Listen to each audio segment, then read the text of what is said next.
अन्न कोणाला घातलं पाहिजे, जीव कोणाला घातला पाहिजे? ज्याच्या पोटामध्ये असे आतडे तुटून पडायला लागले, त्याच्या पोटात अन्न काव काव काव काव त्याच्या पोटामधून कावळे ओरडतात, त्याला अन्न दिलं पाहिजे का पोट भरून जेवून आलेला त्याला अन्न दिलं पाहिजे? भुकेलेला अन्न देणं ही आपल्या संस्कृतीची, आपल्या धर्माची आपली मर्यादा ही आहे. ही साधू संताची ही चलत आलेली रीत आहे.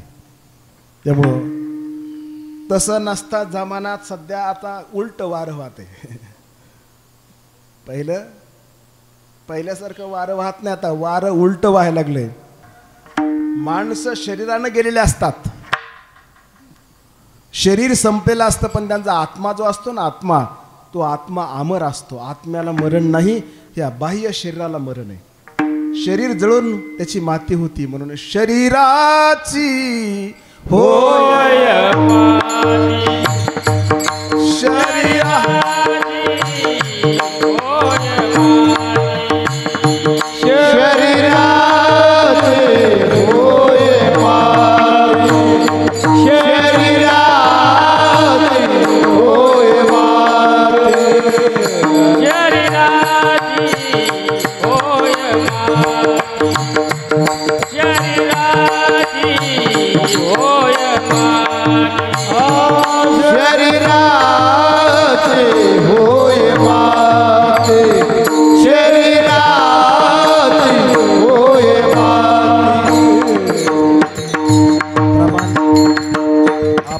तुकाराम महाराज अभंगाद्वारे एवढं सांगतात की देवा मला फक्त चांगल्याची संगती दे. हा, चांगल्याची संगती कोणा चांगल्याची? आता चांगलं कोणाला म्हणायचं आणि वाईट कोणाला म्हणायचं? प्रत्येक मनुष्य स्वतःला चांगलं म्हणून घेतोय, कोणीच कोणाला म्हणत नाही, स्वतःला म्हणून घेत नाही मी वाईट आहे म्हणून.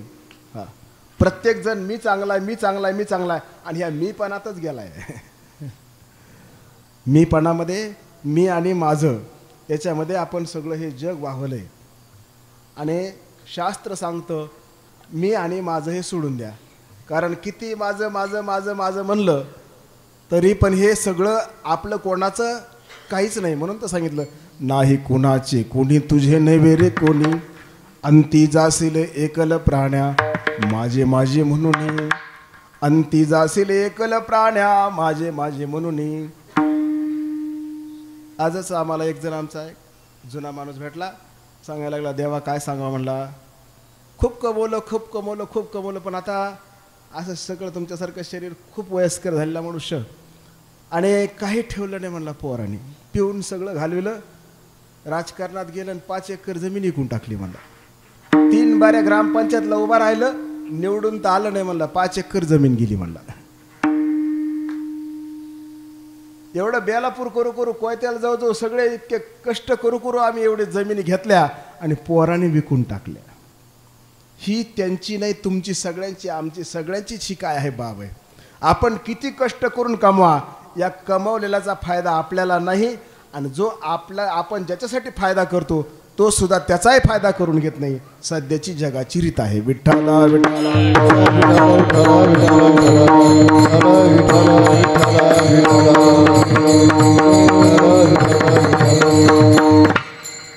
म्हणून तर तुकाराम महाराज म्हणतात देव वसे चित्ती त्याची घडावी संगती. ह्यो परिणाम मी तुम्हाला सांगायचं, मी जरी तुम्हाला सांगितलं त्याचा थोडसा दृष्टांत म्हणून, त्याचं उदाहरण म्हणून सांगितलं, पण ह्यो संगतीचा परिणाम आहे. जर सहवासात गेला, कोणाच्या सहवासात गेला, तो व्यसनी माणसाच्या सहवासात गेला, राजकीय माणसाच्या सहवासात गेला, नास्तिकाच्या सहवासात गेला आणि 5 एकर गमून बसला. त्याच्यामुळं तुकाराम महाराजाने विचारपूर्वक, तुकाराम महाराज खूप अभ्यासू होते आणि तुकाराम महाराजांचे संपूर्ण अभंग जेवढे आहेत तेवढे अनुभवातले आहेत, नुसते उचल टप्पू मांडलेले नाहीत. अनुभव आले अंगा तो या जगात तो या जगात, अनुभव आले अंगा तो या जगात तसे, तो या जगात तसे, तो या जगात तसे. माणसाचं काहीतरी बोलणं अनुभवात्मक असावं. आता मी म्हणतो काही काही माणसं, आता काही काही वेळेस मला आम्हाला वाटते ताई, काही माणसं ब्रह्मचारी असतात, काही मठाधिपती असतात, काही खूप मोठ्या उच्च गादीवर असतात. ते संसारिकाची काही काही भाषा सांगताना बोलताना बोलतात, पण अनुभव संसारिकाचा अनुभव संन्याशाला नाही, ब्रह्मचार्याला नाही, त्यागीला नाही.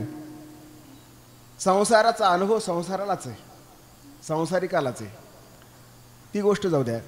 दुसरी गोष्ट अशी की तुकाराम महाराज हे अनुभव तर जगाला आपला स्वतःचा अगोदर अनुभव घेऊन जगाला देत होतेच, पण तुकाराम महाराजांनी अभंगामध्ये पहिल्यांदाच सांगितलंय, पहिल्या चरणामध्ये की देवा ऐशी आवडते मना, माझ्या मनालाच असं आवडते की मला फक्त सज्जनाची आणि ज्याच्या अंतःकरणामध्ये परमात्मा आहे, ज्याच्या हृदयामध्ये देव आहे, आशाची संगती घालून दी.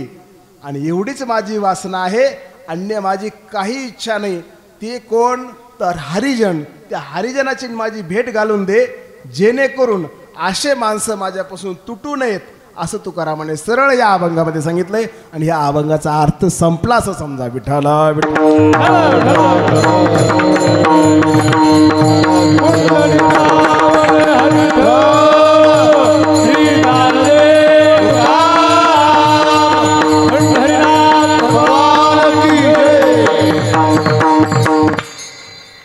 म्हणून तुकाराम महाराज म्हणतात, देव बसे चित्ती त्याची घडावी संगती.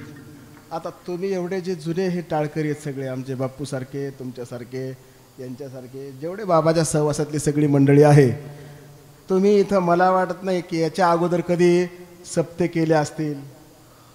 जरी झाले असले तरी एवढा आनंद घेतला असन, एवढा पुढाकार घेतला असन, एवढ्या वर्गाने गोळा केल्या असत्या, एवढे कष्ट. तुम्ही कोणाच्या सहवासात आलात? तुकाराम बाबाच्या, भीमसिंग बाबाच्या. आता स्वतः बाबाने, भीमसिंग बाबाने सुद्धा माझे कार्यक्रम ताई स्वतः कथा ऐकल्यात. त्यावेळेस मी कथाच करत होतो आणि अजूनही कथाच करतो. कीर्तन माझे बहुतांश नसतेत, कारण व्याप इतका आहे, तुम्हाला सगळ्याला माहिती आहे.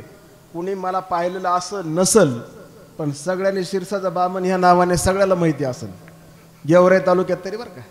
तसे तर सगळ्या जिल्ह्यात माहिती आहे, पण तेवढ्या नावाने तरी माहिती आहे, कारण हे गाव सगळं माझ्याकडं पहिल्यापासून येणारं गाव आहे. खरडून गाव येतं, गावातल्या कोणाला मी माहीत नाही, नाव त्याने ऐकलेलं नाही असं नाहीच आहे. प्रत्येक जिल्ह्यामध्ये जा. एका गावात तर मी गेलो होतो, तिथं माझीच चर्चा चालली होती. आम्हाला असं झालं, आम्हाला असा फरक पडला, आम्ही अशा गावाला जातो. तर मी तिथं त्यांच्या गावात तिथं बसलो होतो. तर बाकीचे 2-4 जण चालले, त्यांची चर्चा मी ऐकली. मी गपचूप ऐकून आम्ही त्यांच्या शेतामध्ये झोपायसाठी गेलो होतो. आणि काही बाकीचे जे होते त्यांच्याकडचे गपचूप ऐकलं. दुसऱ्या दिवशी आम्ही आलो, नंतर मग ते जेव्हा त्यांना कळालं, ते म्हणले, हे महाराज तर आमच्या शेजारी होते, म्हणले काल आमच्या रानात झोपायला आले होते, उन्हाळ्याचे दिवस होते, आणि तुमच्याच सोयऱ्याचं गाव होतं पहाडी हिवरा. हां, गोरे बाबूराव गोरे होते बघा. हां, पहाडी हिवऱ्याला गोरेचे तुम्ही कार्यक्रमाला गेलो होतो म्हणून. पण मी कधी दाखवलं नाही, आणि न दाखवण्याचं कारण माणसाजवळ जे असतं ते कधी दाखवू नये, आणि वेळ आल्यावर दाखविल्याशिवाय राहू नये.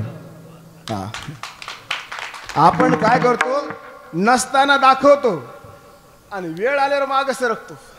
ही आपली सगळी उलटी क्रिया आहे. माणसाला भागवत ग्रंथामध्ये या मानवी जीवाला उत्तानपाद असा शब्द दिलाय. उत्तानपाद म्हणजे उलट्या पायाचा, उलट्या पायाचा जीव आहे, हो उलट्या डोक्याचा जीव आहे.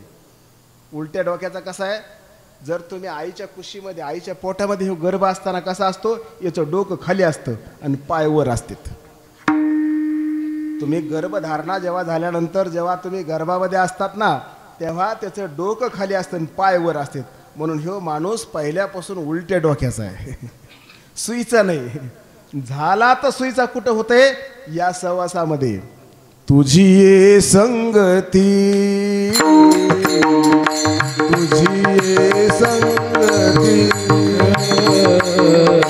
तुझी संगती, तुझी संगती, झाली आमोची निश्चिंते, झाली आमोची निश्चिंते, नाही देखील ते मिळे, नाही देखील ते मिळे. आमोची निश्चिंते, झाली आमोची संगती,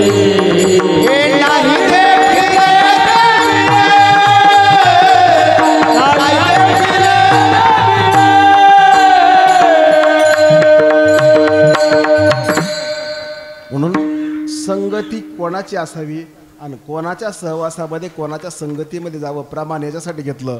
ही काला ह्या प्रकरणातलं प्रमाण आहे. पण देवाने सुद्धा जेव्हा संगती केली, सज्जनांची संगती केली, गरीब गोपाळांची संगती केली आणि गोपाळ खूप गरीब घरचे होते पण त्यांनी सुद्धा देवाची संगती केली आणि संगतीमध्ये दोघाचाही फायदा झाला, देवाचाही आणि भक्ताचाही. म्हणून तर त्या भक्ताचा आणि देवाचा जेव्हा संगम झाला तेव्हा त्याचं नाव झालं काला. आता मी इथं काही काल्याचं कीर्तन करत नाही पण काला ह्या शब्दावर सुद्धा अर्थ आहे. काला या शब्दाचा अर्थ होतो का आला, 7 दिवस परमार्थ केला म्हणून आला. आणि देवाचं नाव सुद्धा काय आहे, काळा आहे. काळा विठोबा आपण जे म्हणतो ना, म्हणून तर एका ठिकाणी सुरदासजीने सांगितलेलं आहे. एक ठिकाणी भजनामध्ये सुरदासजी म्हणतात, ओ काला एक बासरी वाला, ओ काला एक बासरी वाला, एक बासरी वाला, एक बासरी वाला, ओ काला एक बासरी वाला, सुध बिसरा गया मोरी रे, सुध बिसरा गया मोरे, ओ काला एक बासरी वाला, एक बासरी वाला. जो काळा जो होता तो बासरीवाला होता आणि बासरीवाल्याला काळा म्हणत होते म्हणून त्याचं नाव काला, हिंदी शब्द आहे काला. पण का आला, परमार्थ केला म्हणून आला आणि का आला, त्याच्या सहवासामध्ये गेला म्हणून देव आणि भक्त करिता ती काला, असं त्याचं प्रमाण आहे. देव आणि भक्त करिता ती काला, देव आणि भक्त करिता ती काला. तयाच्या सुखाला वर्णी कवनो, वर्णी कवनो, वर्णी कवनो, धन्य भाग्य त्या गोकुळ जनांचे, धन्य भाग्य त्या गोकुळ जनाचे. उच्चिष्ट ते खाये त्याचे निहाते, त्याचे निहाते, त्याचे निहाते, धन्य भाग्य त्या गोकुळ जनांचे, धन्य भाग्य त्या गोकुळ जनांचे. अहो भाग्यवान ते गोकुळजन, भाग्यवान गोकुळवासी, भाग्यवान गोपी, का तर त्यांना सहवास परमात्म्याचा लाभला. भाग्यवान या रेवके देवके गावचे लोक, का की त्यांच्या या पवित्र भूमीमध्ये, त्यांच्या गावामध्ये तुकाराम बाबांचा, भीमसेन महाराजांच्या या संस्थांचा पदस्पर्श झाला आणि ही भूमी नव्हे तर सगळा परिसर त्यांनी काय केला, सुखी करून टाकला. खरोखर भाग्यवान तुम्ही. मला तुम्ही कीर्तन दिलंय म्हणून मी बाबाचं भूषण मी गातच नाही. मी बाबाच्या सहवासामध्ये राहिलेला काही काळ काढलेला मनुष्य आहे. आणि दुसरी गोष्ट, तुकाराम महाराज, आत्ता ताईबरोबर माझं बोलणं झालं, तुकाराम महाराज म्हणजे तुकाराम महाराजच होते. तसा महात्मा, महात्मा कोणालाही महात्मा म्हणलं जात नाही. ज्याची महती अखंडित राहत असती, चंद्र सूर्य आहेत तोपर्यंत. राहिल्या त्या कृती जगा माझी, राहिल्या त्या कृती जगा माझी,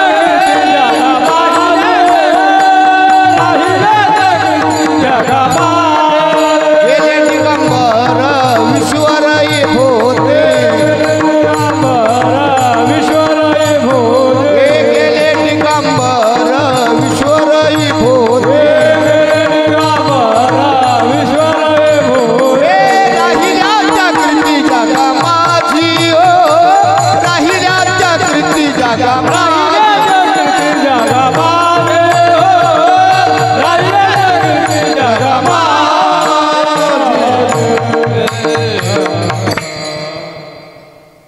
गेले दिगंबर विश्वर विभूती, राहिल्या ते कीर्ती जगा माझे.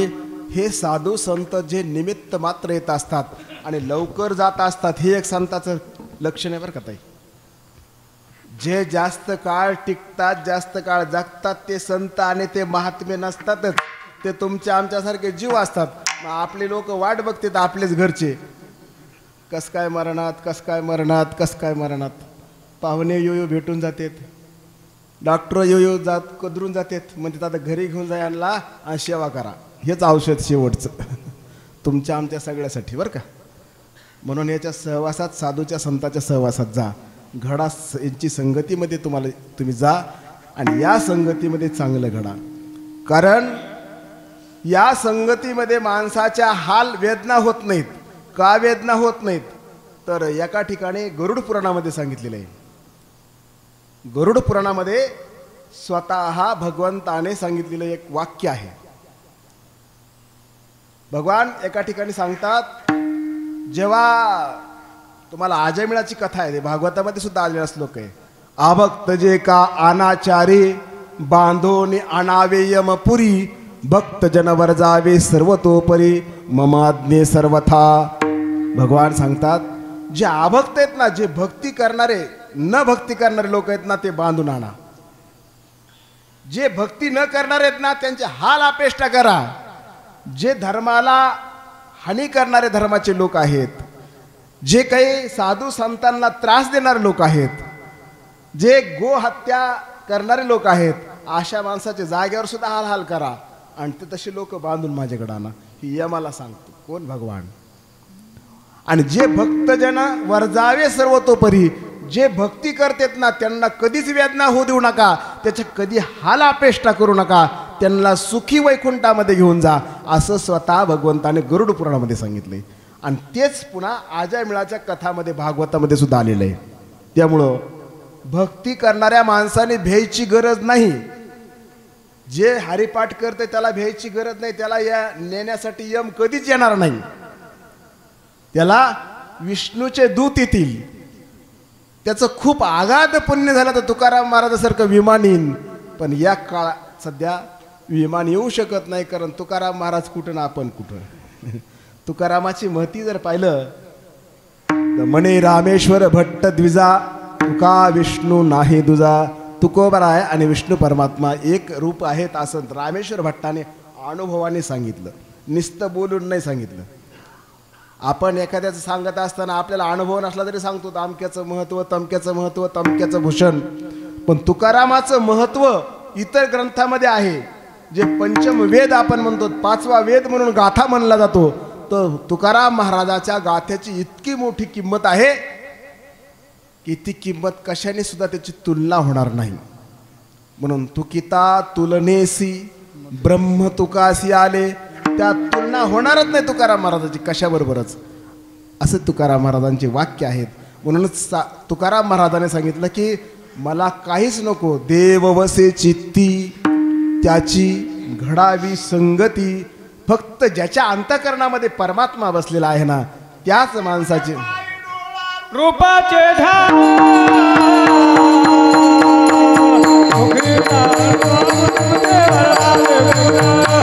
अखंड मुखे नाम तुझे वरदावे पुन्हा. किती तुझे पाय डोळा रूपाचे धान अखंड मुखे नाम तुझे वरदावे पुन्हा. अखंड मुखे नाम तुझे वरदावे पुन्हा. काय म्हणले बाबा प्रमाण? चित्ती तुझे पाय चित्ती तुझे पाय डोळा रूपाचे ध्यान. ज्याचे ध्यान अखंडित चालू आहे, आपली साधना अखंडित नाहीतच. आपलं कवा खंडन होईन, हरिपाठ सप्ताहावर घोटून चालू. ज्ञानेश्वरीचे पारायण, ज्ञानेश्वऱ्या लोक लगेच विकत आणतात पारायणामध्ये, आणि पारायणामध्ये सुद्धा वाटले जातात ज्ञानेश्वऱ्या.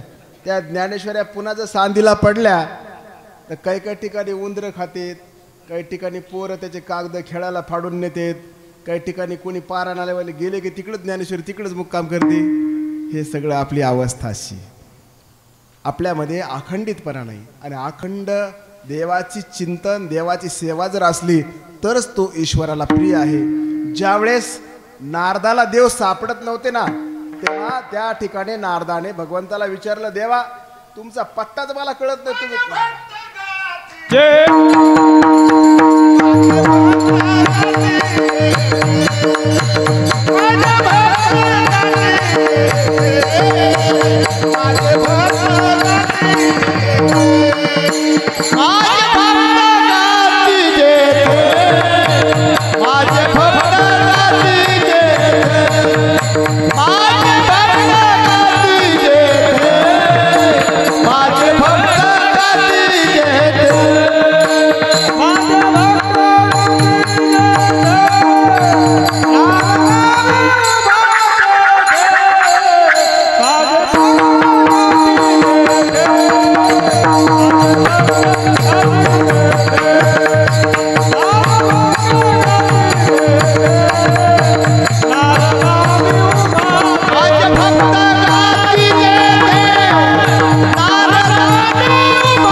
वा वा, धन्यवाद बरं का बाबा.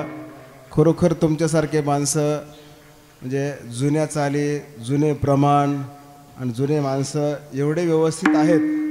काही काही अशा वयातल्या माणसाची आता सध्या बुद्धी ढळलेली, पण तुमच्या स्मरणामध्ये एवढे जुने. माझे भक्त गाती जेथे, नारदा उभा मी तिथे, किंवा हेच याच्यामध्ये गीतेमध्ये सांगितले, मद नाहम वसामि वैकुंठे योगेनाम हृदयेन च मद्भक्ता यत्र गायन्ति तत्र तिष्ठितमि नारदान.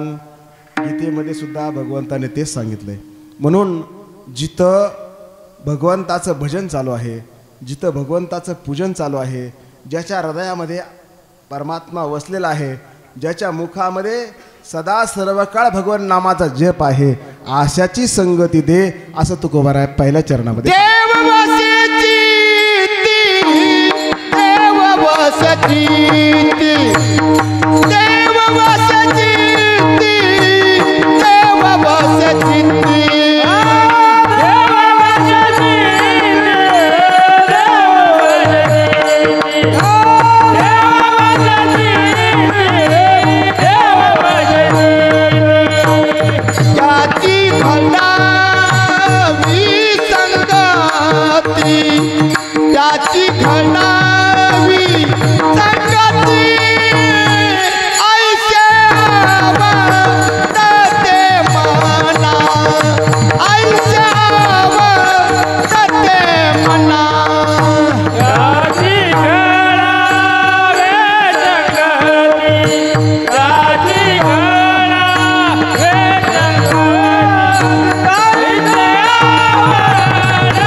तुकाराम महाराज म्हणतात, माझ्या मनाला असं आवडतं की ज्याच्या हृदयामध्ये देव आहे. थोडक्यात सांगायचं तसं पाहता ह्या अभंगामध्ये 8 महत्त्वाच्या गोष्टी सांगितल्यात. एक देव, दुसरं चित्त, तिसरी वासना, चौथे हरिजन, पाचवे संघटन, एकत्रित, अशा 8 गोष्टी सांगितल्यात. 8 गोष्टी. वेळ अपुरा आहे तरी तुम्हाला ह्या महत्त्वाच्या 8 गोष्टीवर मी 8च मिनिटात बोलतो आणि आपली सेवा वेळेमध्येच करण्याचा प्रयत्न करतो. का तर चित्त जे असतं ते चित्त परमार्थ करणारा माणूस जो असतो, त्या परमार्थ करणाऱ्या माणसाचं चित्त परमार्थातच असतं. पैसे कमविणारा, पैशाच्या मागं लागलेला सावकार जो असतो त्याचं चित्त पैशातच असतं. आमच्याकडे एक माणूस, आता तुम्हाला गाव सांगत नाही नाव, पण ते अंत्यविधीला नेला. अंत्यविधी करण्यासाठी त्याच्या खालची जी असते ना गोधडी शिवलेली पहिली जुनी, ती गोधडी त्याला ठेवलं त्या चितेवर आणि ती गोधडी फाडली आणि त्याच्यामध्ये ₹1,00,000 निघाले. ₹1,00,000. सत्य घटना आहे बरं का, तुम्हाला खोटं बोलत नाही. ₹1,00,000 तेव्हा 1000च्या नोटा होत्या ताई, त्या लाल नोटा होत्या 1000च्या. ₹1,00,000 निघालेले आहेत गोधडीमध्ये. एवढी सावकार की एवढा म्हातारा, आणि बरेच दिवस जागेवर पडून होता बरं का. कशा काय ठेवल्या असत्या आणि शिवून टाकल्या होत्या, इतक्या पॅक शिवल्या होत्या की त्या नोटा कधी त्यांनी एवढी हे केली तरी कधी सापडल्या नाही, कोणाला माहिती झाली नाही. पण जेव्हा त्या अंत्यविधीला जेव्हा नेलं ते फाडल्यावर निघाल्या. म्हणजे तुम्हाला सांगतो त्याचं चित्त, ज्याचं चित्त पैशात, तो मेला तरी पैशाच्या जन्माला जाईल.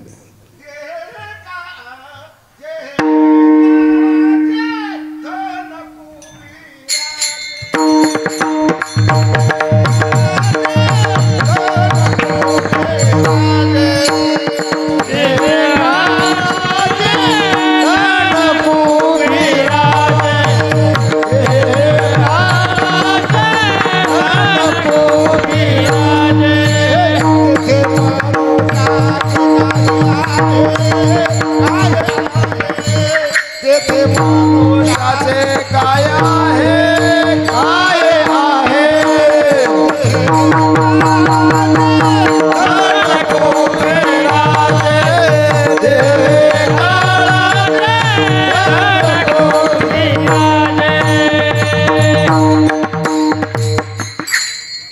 देह हे काळाचे धन कुबेराचे येथे मनुष्याचे काय आहे. तसं जर पाहिलं तर आपलं काही नाही. किती नोटा साठवल्या किती काय केलं तर कित्येक काही काही कीर्तनकार सांगत असतात. कारण मी कधी शक्यतो जोक विनोद अशा काही काही कीर्तनामध्ये सांगत नाही. कारण मला त्या गोष्टी माझे गुरु जे आहेत ते गुरुवर्य मुकुंद काका जाडदेवळेकर ज्यांना आपण प्रज्ञाचक्षू म्हणतो आणि आमचे वडीलही तसेच होते. त्याच्यामुळे त्या भाकड कथा सासूच्या जावायच्या आणि ह्या गोष्टी माझ्याकडे येत नाहीत बरं का.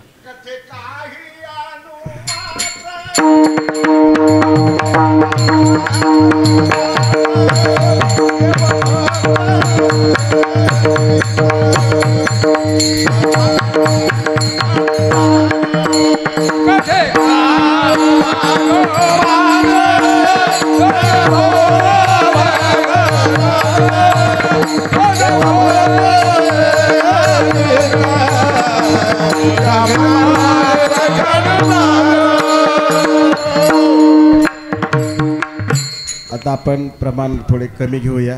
वेळ आपली संपत आलेली. कारण तुम्ही लांब येतात पण हे ऐकणारे म्हणते ते कशाला आणला होता ते बामण शिरसाचा.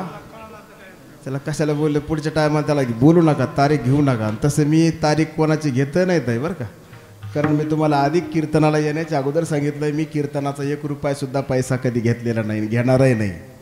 माझ्या ह्या आजपर्यंतच्या कीर्तनामध्ये मी खूप लांब लांब खूप मोठे मोठे कार्यक्रम केले. फक्त जाण्या येण्याचं खूप लांब असेल तर गाडीचं भाडं घेतलं पण कीर्तनाचा पैसा कधीच घेतला नाही. कारण मला का पैसा घेतला नाही त्याचं मर्म. कारण कीर्तन हे नुसतं कीर्तन नाही. कीर्तनचं अंग होय अंग हरिरूपता तद्रूपता चिद्रूपता ह्या सगळ्या गोष्टीचा सारासार विचार करून आणि त्या विचार करतोय म्हणून माझ्या नशिबामध्ये पैसा कमी नाही आणि सुखही कमी नाही. हे तुम्ही सगळ्यांनी स्वतःच्या अनुभवातलं तुम्ही सर्व हे नात्यातलं शिरस मार्ग गाव सगळ्यांच्या नात्यातलं आहे. त्यामुळं मी ज्या डोंगरावर बसलो तिथंसुद्धा पैसा आणि तिथं माणसं येतात. त्यामुळं कीर्तनाचा पैसा घेणारच नाही. आणि त्याच्यामुळं तारखाही घेतल्या काय नाही घेतल्या काय ना आल्या काय नाही आल्या काय असं काहीच नाही. फक्त जिथं जायचं आहे तिथं चांगल्या मार्गाला चांगल्या गोष्टीला चांगल्या ज्ञानाच्या गोष्टी आपण सांगायच्या आणि चांगल्या गोष्टीकडे हा समाज आपण वळवायचा आहे. हे भगवंताचं कार्य तुमच्यापर्यंत पोहोचण्याचा प्रयत्न मी फक्त करतोय. विठ्ठला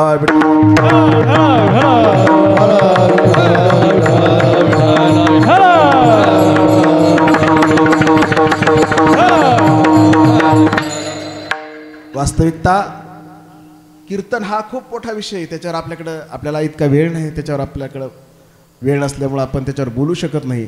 परंतु कीर्तनाच्या कित्येक मर्यादा आहेत. कीर्तनकाराने सुद्धा काय कीर्तनाची मर्यादा ती सुद्धा पाळली पाहिजे.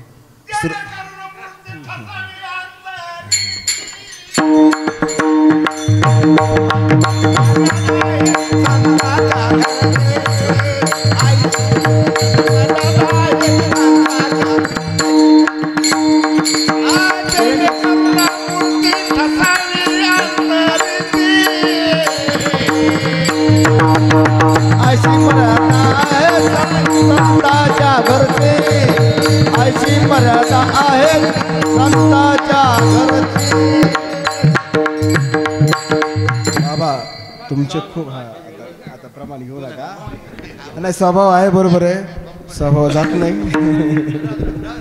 मन तुम्हाला माहिती आहे असं जे त्याचा स्वभाव जात नाही खरं. कारण तुमचा स्वभाव बनलाय परमार्थिक. त्याच्यामुळे तुम्हाला आवडत नाही. कसं आहे कोणचं गाणं लागलं किंवा एखादं आराध्याचे काही असतात तुमच्या गावामध्ये ज्याला ज्याची आवड आहे त्याच्या अंगात येतं बघा. हां तसं आपल्या वारकऱ्याच्या अंगात येते. जिथं जसा खेळ चालू आहे त्या खेळाप्रमाणे त्या माणसाचं अंग असं फुरफुर करतं. त्याच्यामुळं खरोखर हा खेळ जो आहे ना हा खेळ याचाच खेळ आहे. हीच संगती आहे. हेच प्रेम आहे. हेच ईश्वराची भक्ती हीच खरोखर परंपरा आहे. आणि त्यामुळं हे कीर्तन जे आहे यासाठी या खरोखर बाबांच्या भूमीमध्ये सेवा करण्याचा योग प्राप्त झाला की जी कीर्तन मर्यादा आहे ही मर्यादासुद्धा तुकाराम बाबाकडे होती. भीमसिंग बाबाकडे होती. आणि ते भीमसिंग बाबा नाव जे तुकाराम महाराजांनी या ठिकाणी या संस्थानला दिले त्याचं कारणसुद्धा तुकाराम बाबा खूप ज्ञानी अभ्यासू माणसं होते. कारण साधू कोणाला म्हणावं संत कोणाला म्हणावं महात्मा कोणाला म्हणावं आत्ताच मी तुम्हाला सांगितलं तसं भीमसिंह महाराज सुद्धा खूप ताल सूर लय ज्ञान अभ्यासू आणि एकदम असा महात्मा होऊन गेला की तशा महात्मेसारखे आता महात्मे होणे नाही. असे संत कधी पुन्हा आपल्याला पाहायला मिळणार नाहीत. आपल्यासारख्यांना त्यांचं दर्शन, आपण त्यांचे कार्यक्रम स्वतः पाहिलेत, अनुभवात आणलेत आणि त्यांचे स्वतः सहवास आपल्या भूमीमध्ये झाला. इथं सुद्धा ह्या गावामध्ये भीमसिंह महाराज खूप वेळेस येऊन गेलेत आणि स्वतः तुकाराम बाबाच्या या पदस्पर्शाने तुम्हाला आणि या भूमीला बाबाने पवित्र करून टाकलं. पवित्र तो देह वाणी पुण्यवंत. आपल्या देहाला पवित्रता येण्यासाठी आपण जसं एखाद्या तीर्थाला जात असतो ना, तसं साधूच्या सहवासामध्ये गेल्यानंतर तो पवित्र देह आपोआप होत असतो. याला सुद्धा अनेक प्रमाण आहेत, पण आता प्रमाण मी तुम्हाला देणार नाही. कारण जे तीर्थ तुमची ही गंगा पवित्र करू शकत नाही, जो भगवान वैकुंठीचा जो देव आहे, ईश्वर जो आहे, परमात्मा जो आहे, जे करू शकत नाही ते एक साधू करत असतो. साधू. वेळ झाल्यामुळे दृष्टांत सांगत नाही, पण एक गोष्ट थोडीशी सांगतो. एक साधूच्या सहवासामध्ये एक साधूचा शिष्य होता आणि तो साधूच्या सहवासामध्ये आला. साधूच्या सहवासामध्ये आल्यानंतर त्या साधूला रोज पाहिजे तशी सेवा करायचा, रोज पाहिजे तशी त्या साधूंची म्हणून तसं सगळ्या गोष्टी.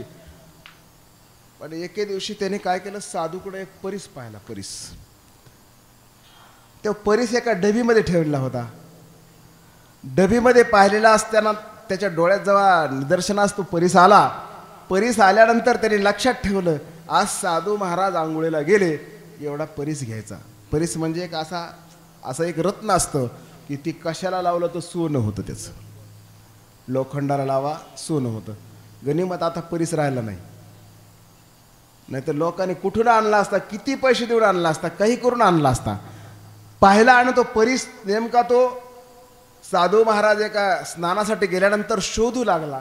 शोधत असताना शोधला सगळे सगळे सगळे सगळे जेवढे साधूचे जेवढ्या वस्तू होत्या तेवढ्या पाहिल्या, पण एक लोखंडाची अशी डबी होती. ती लोखंडाची डबी त्यांनी पाहिली नाही.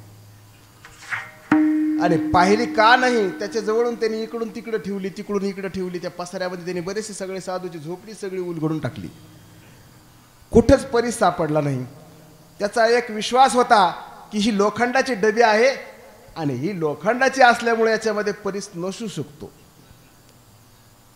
लोखंडाला तो सोनं करतो, त्याच्यामुळे ह्या परीस ह्या डबीमध्ये निश्चित नाही. म्हणून त्यांनी ती काय केली, डबी इकडून तिकडं तिकून तिकडं 2-3 वेळेस उचलून ठेवली. पण सगळी झोपडी नेमकी सगळी जिकडं तिकडं असता व्यस्त झाली. आणि साधू महाराज स्नान करून आले. आल्यानंतर पाहिलं तर म्हणले, अरे काय प्रकार आहे हा? त्याने सांगितलं, बाबा काही नाही, मी आपली झोपडी आवरत होतो, नीट करत होतो, स्वच्छ करत होतो, मी याची साफसफाई करत होतो. आता साधूकडे खोटं बोलायचं नसतं बरं का. साधू संताकडं 2 गोष्टी कधीच करायच्या नाहीत. एक तर साधूची थट्टा करायची नाही आणि साधूची चोरी किंवा साधूपाशी खोटं कुठली गोष्ट करायची नाही. जे संत महात्मे असतात ना, यांची चेष्टा जर केली तर त्याला एक नरकवास आहे आणि साधूला खोटं बोललं तर त्याला एक नरक आहे बरं का ताई. हे सगळं गरुड पुराणामध्ये आहे. पण आपल्याला खोटं खरं आपण नरक कुठं बघतो, सध्याचा स्वर्ग बघतो आपण. त्याच्यामुळे जर साधू महात्म्याला एखादा शब्द दिला, नाही बाबा तुम्ही म्हणता तसं करू, नाही बाबा मी माळ घातली आता मी तुमचं शब्द निश्चित पाळतो, आणि त्या बाबाचे शब्द नाही पाळले तर निश्चितपणे नरकात जावं लागतं. त्यामुळं कधी साधूला खोटं बोलायचं नाही आणि साधूची चेष्टा करायची नाही. म्हणून तर सांगितलं, बडी नव्हे थट्टा बड्या बड्यांना लावेल बट्टा एक भारुडे. आणि चेष्टा कोणी केली तुम्हाला सर्वाला माहिती आहे. यादव कुळामध्ये यादवांच्याच मुलाने केली, यादवाचं कुळ नष्ट झालं. अनेक उदाहरणं आहेत. खोटं कोण बोललं याचे सुद्धा खूप उदाहरणं आहेत.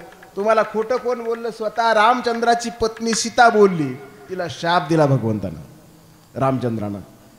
स्वतः सत्यभामा खोटं बोलली, सत्यभामेचा गर्वहरण केला. नारद खोटे बोलले तर नारदाची नारदी केली देवाने. त्यामुळं कधी खोटं बोलायचं नाही देवापुढं किंवा साधू पुढं.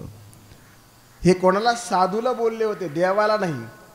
आणि साधू संत म्हणजे संत ते देव, देव ते संत. निमित्त त्या मात्र प्रतिमा.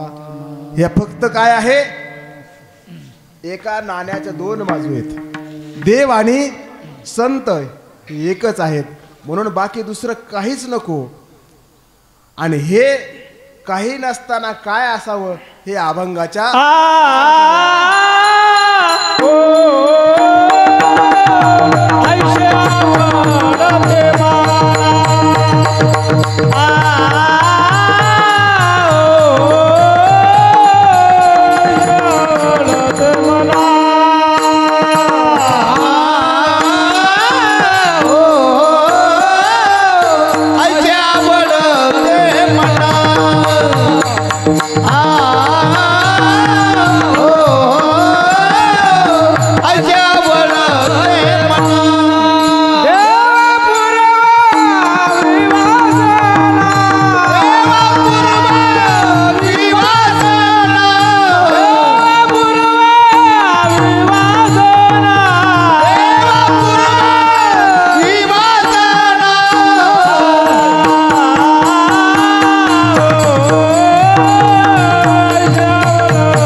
तुकाराम महाराज म्हणतात आयुष्य आवडते मना.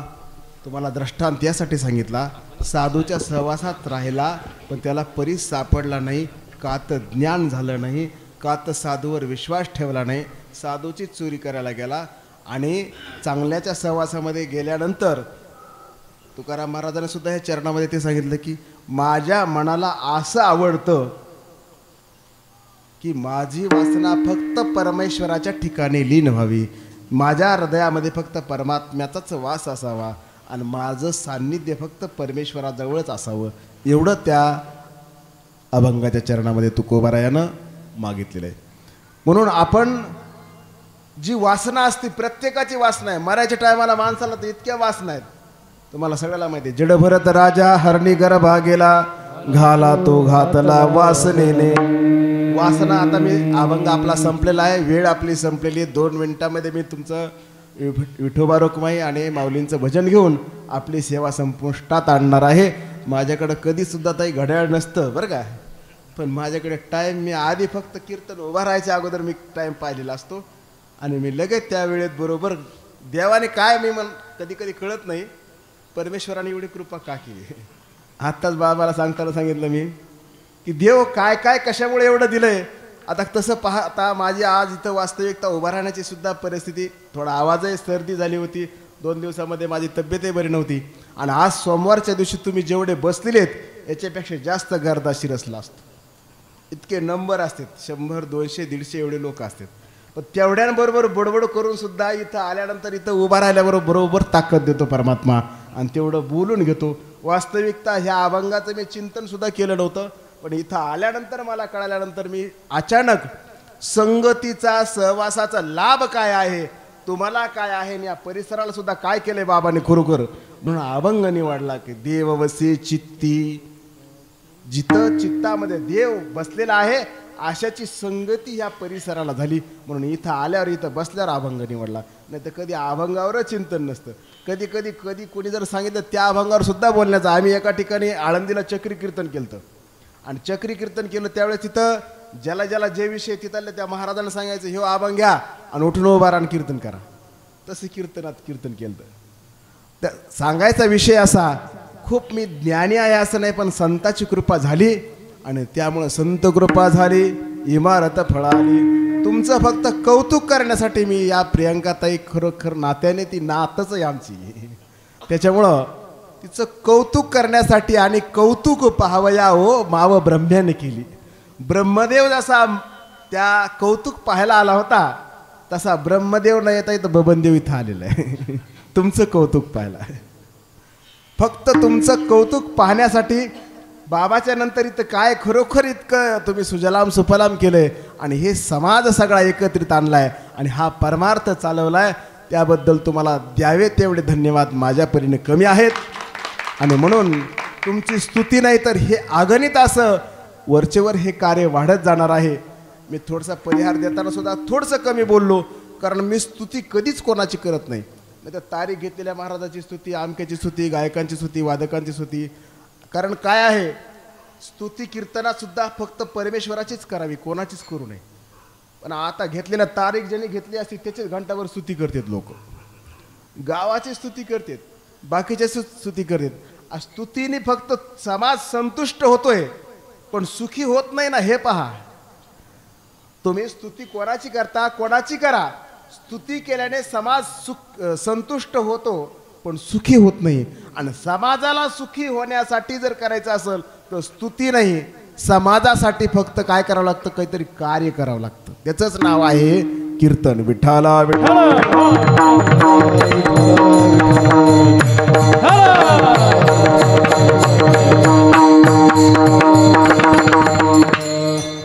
म्हणून तुकोबारायाने या ठिकाणी सांगितलं की हरिजना सेवे भेटी नवे अंग संग तुटी. सरळ सरळ अर्थ 2 चरणाचा सांगून टाकतो. 2च चरणावर तुम्हाला बोललो पण 2 चरणाचा सरळ अर्थ सांगतो.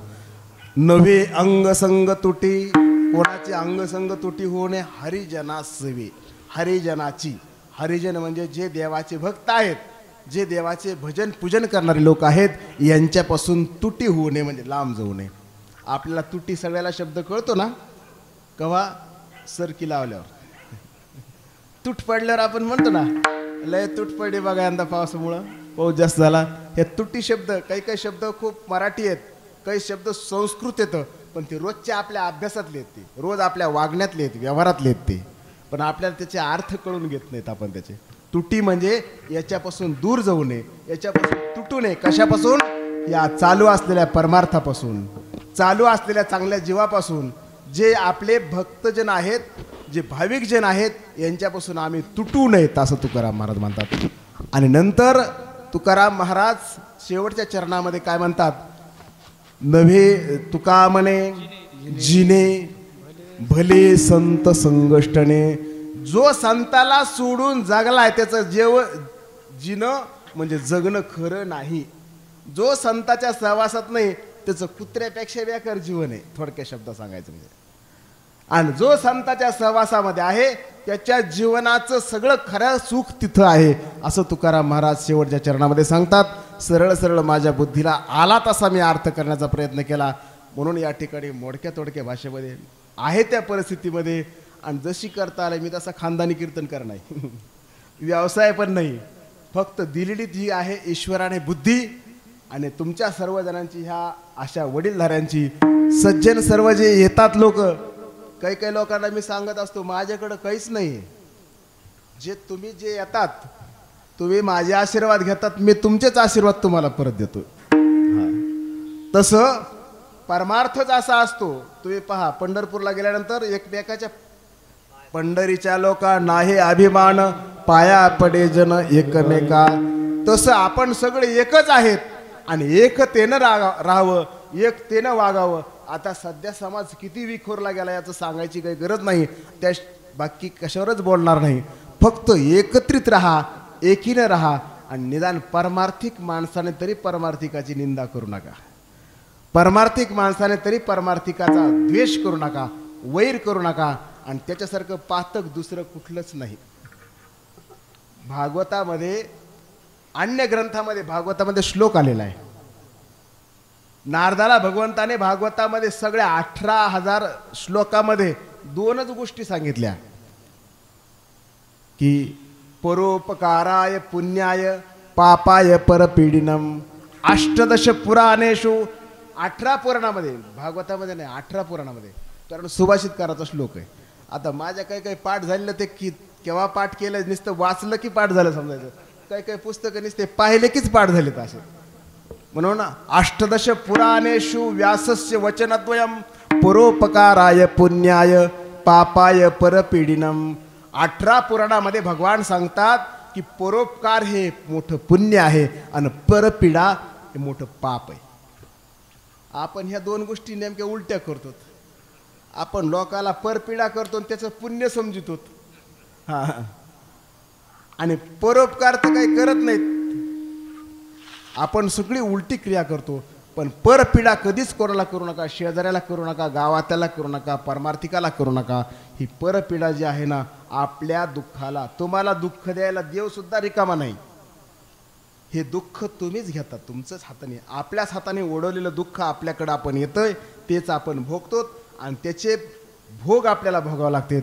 त्यामुळं आपण आपल्याच हाताने आपलं कर्म निश्चित चांगलं करा. कारण एका ठिकाणी गीतेमध्ये सांगितले, कर्मण्येवाधिकार असते मा फलेषु कदाचन. कर्म करत असताना चांगलं कर्म कर आणि चांगल्या कर्माचं फल मी तुला चांगलं देईल, वाईट कर्माचं फल मी वाईटच देईल, असं भगवंताने गीतेमध्ये सांगितले. म्हणून कर्म कोणाबद्दलही कधी वाईट करू नका. शेजाऱ्याबद्दल वाईट करू नका, घरच्याबद्दल वाईट करू नका, नातेवाईकाबद्दल वाईट करू नका, कोणाचंच कधी वाटोळं वाईट करू नका. वाईट केलं तर दुःखाला कारणीभूत नेहमी पिढ्यानपिढी दुःख तुमच्या नशिबात आहेच. आणि चांगलं केलं तर पुण्य घडण आणि त्या पुण्याने तुमच्या पिढ्यानपिढ्या सुख भोगल्याशिवाय राहणार नाहीत. विठाला विठाला विठाला.